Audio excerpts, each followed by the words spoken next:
Arsenal with quite possibly performance of the season, 3 wins in a row, 2 clean sheets, sitting pretty at the top of the Premier League, 5 points clear. And to think Arteta had his doubters just a few weeks ago. But how has he changed things from when they played in the reverse fixture?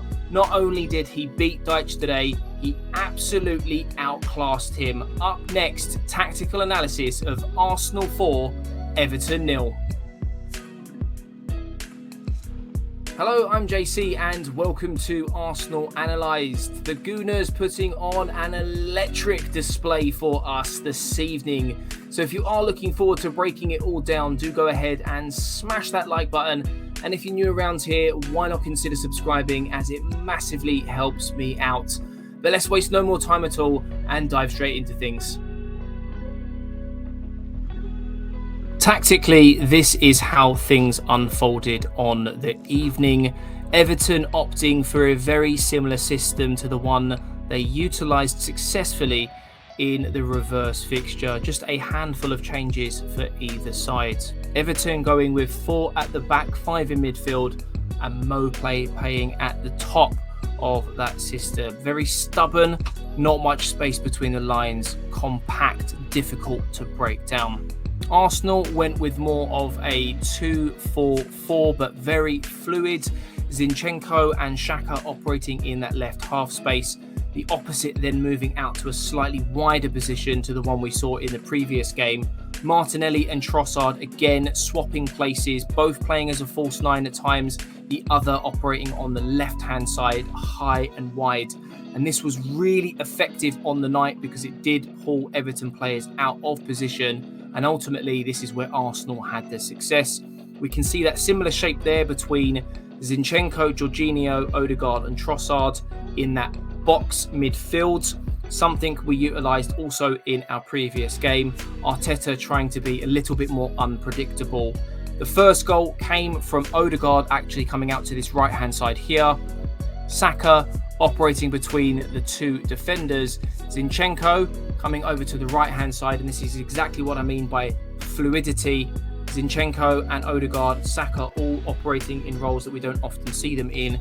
Zinchenko sees the opportunity to make a pass between the two defenders, some space that Saka has identified, and rather than taking a touch, he buys himself an extra second, turns, hits the ball into the roof of the net.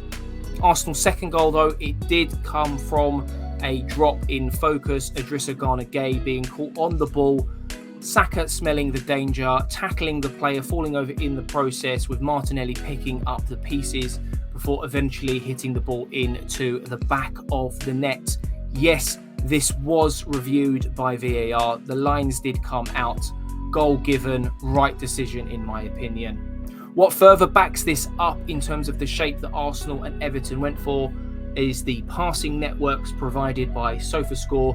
As we can see on screen here, Jorginho 20, Xhaka and Zinchenko operating that left half space to the left of that box. Odegaard just in front, with Trossard and Martinelli playing at the top of that box. Very, very similar to what we've seen in previous weeks. Actually, you can see 5 players there operating in that left half space, where coincidentally Arsenal did have a lot of success in that second half. Everton opting for that similar system as I mentioned previously. We can see number 19 and 7, they were tasked with doubling up on Martinelli, 23 and 17 on Saka, the other side. Now, Everton did go a tad more narrow compared to the reverse fixture, trying to make it difficult for Arsenal to operate through the middle, where we're very, very dangerous. Ultimately, what that meant is the likes of Onana and Doucouré, who were tasked with tracking Xhaka and Odegaard in the previous fixture, didn't do that as effectively this time round. And if we have a look here at the field tilt, at just how much of a difference that was, another sea of red, something we saw in the previous fixture. Arsenal's goals coming either side of a bit of pressure applied from Everton, but in the second half, absolutely no chance from an Everton point of view. It was attack after attack after attack. Arsenal could have quite easily have made it 5 or 6 on the evening. And if we have a look at the match stats, Arsenal enjoying 73% possession, 80 final third entries, an expected goals of 3.6, so we overachieved just slightly. Everton underachieving, they came in with 1.9, no goals whatsoever. Progressive passes 41 compared to Everton's 15. They just simply weren't at the races. But where Arsenal really looked to exploit Everton on the day is when they made changes in the second half. Dyche looking to change things because Arsenal were too comfortable and too on top for his liking. Changing the right back, which is ultimately where the second 2 goals came from. Trossard, as I said, very fluid with Martinelli. Martinelli coming inside, Trossard operating on this left-hand side.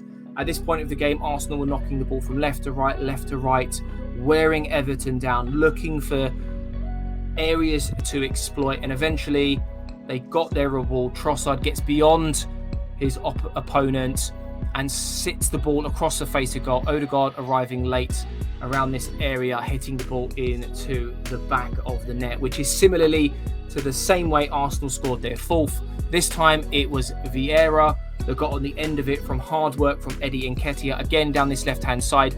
Doesn't go as wide this time, it's a little bit more from this sort of position, and Vieira coming in at the near post for the cherry on the top. Now, Everton did have chances, and when they did have chances, they did push on with their usual front three: McNeil, Mopé and Iwobi. Occasionally, we would see Onana or Doucouré join in with the attack.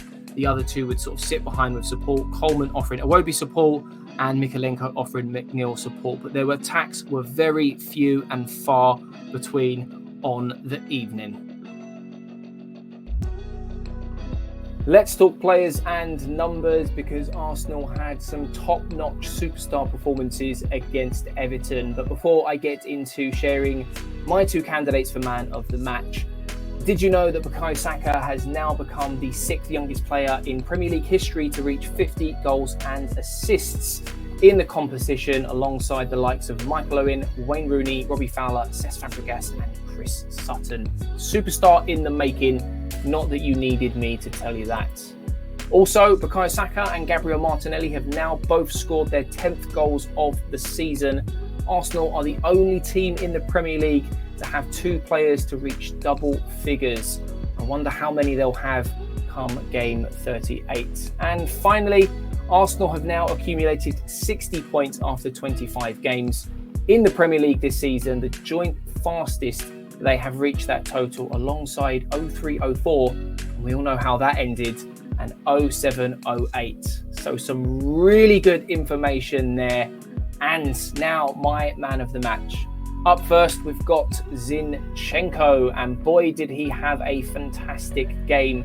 And the graphic that you can see on screen now just highlights how integral he was, how important he was, and how much football was actually played through him in this particular game. 87% passing accuracy, 91 open play passes, and 79 successful tackles. He was quite literally everywhere in this game. But the player that trumps Zinchenko, as well as the rest of the Arsenal team, is none other than Martinelli. What an exceptional performance from this lad this evening. He's been out of form of late. He's come in to show everyone that he should be starting each and every single game, with 51 touches, 2 goals, 3 shots, an XG of 0.85, 1 key pass, 34 accurate passes, and SofaScore have given him an 8.4 out of 10. So I'd love to know down in the comments below, who was your Arsenal man of the match? And after performances like that, it's no surprise why Arsenal are sitting top of the Premier League. 5 points clear. It makes for great reading, and Arsenal have some very winnable fixtures coming up, with Bournemouth at home next, followed by Fulham away, then Palace and Leeds both at home, for a very tough fixture away against Liverpool. And after that, there are some very tough games coming up for Arsenal. I wonder how many points we may record over the next 5. Now, if you have enjoyed today's video, do go ahead and smash that like button. If you're new around here, do subscribe. It massively helps me out. But for now, I'm JC, and I'll catch you in the next one.